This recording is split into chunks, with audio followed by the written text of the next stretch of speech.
has changed. It's no longer a rough one-to-one or send it at off-peak, and then pay for on-peak. There are very specific hourly rates, which we'll discuss, which means that when you use power is more important than it has ever been. Generally speaking, if you can use most of your power in the middle of the day when your solar system is producing power, that is optimal. That's the way to get the best savings. In addition to, really the best way to get maximum savings is to add a battery. Battery storage is the key to increasing your value and your savings. Also, battery sizing is crucial. Some people need one, some people need two, three, etc. It all depends on your usage amount and when they use it. All this connects to the fact that energy independence is now more important than it has ever been. Keeping your self-generated power at your house and not exporting it, if you can help it, just keep it all right there at your house. That's the best way to get the most out of your system. Now, what has not changed? Solar power is cheaper than grid power, period.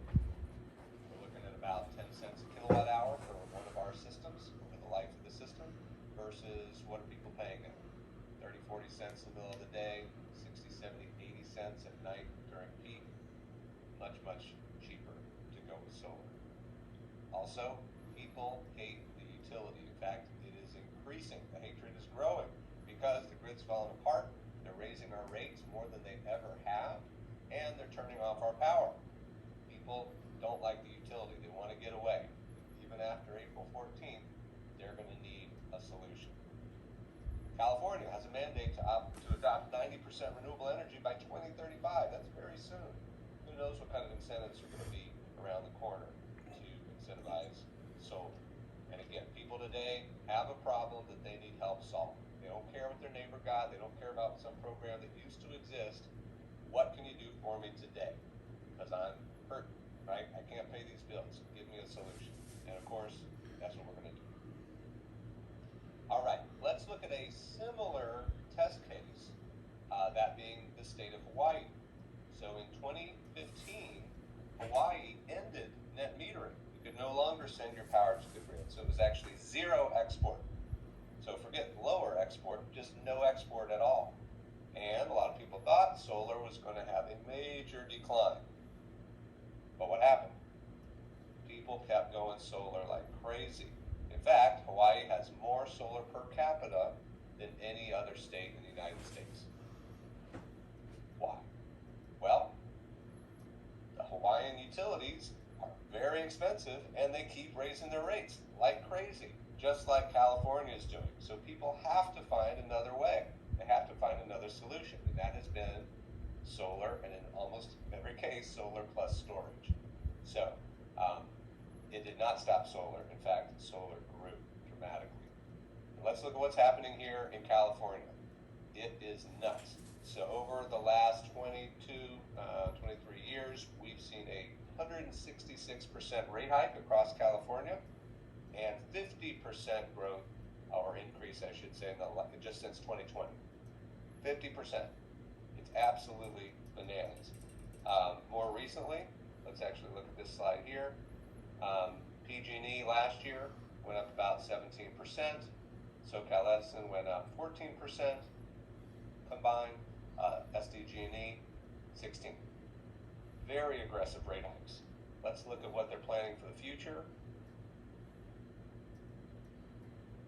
So SoCal Edison has gone up 7% so far this year, but they're just getting started. They usually do 2 or 3 throughout the year, so that's going to continue to increase.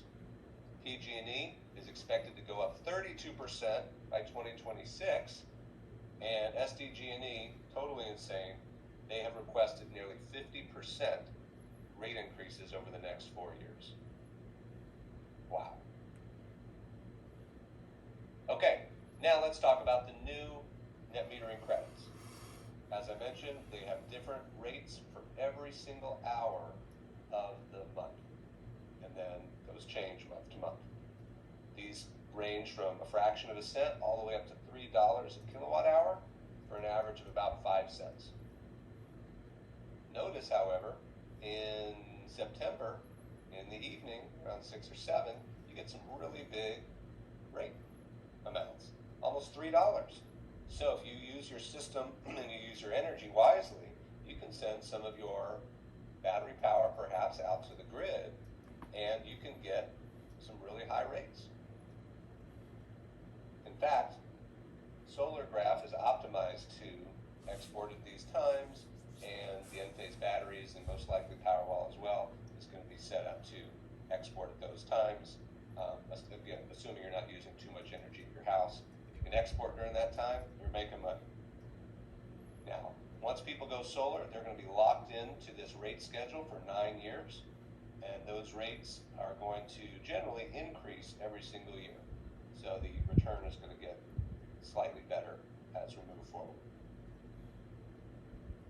Now, if your customer is in a disadvantaged community or is low income, they're on DCARE or DFARA, they're eligible for some added NEM credits, currently about 9 cents, and that's in PG&E and SoCal Edison.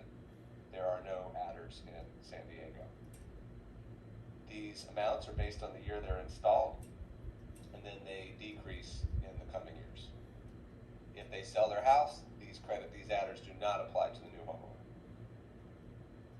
Okay, let's talk about how we set things up in SolarGraph. So you log in, you go to the utility tab, and now what we're going to do is check this box for post-solar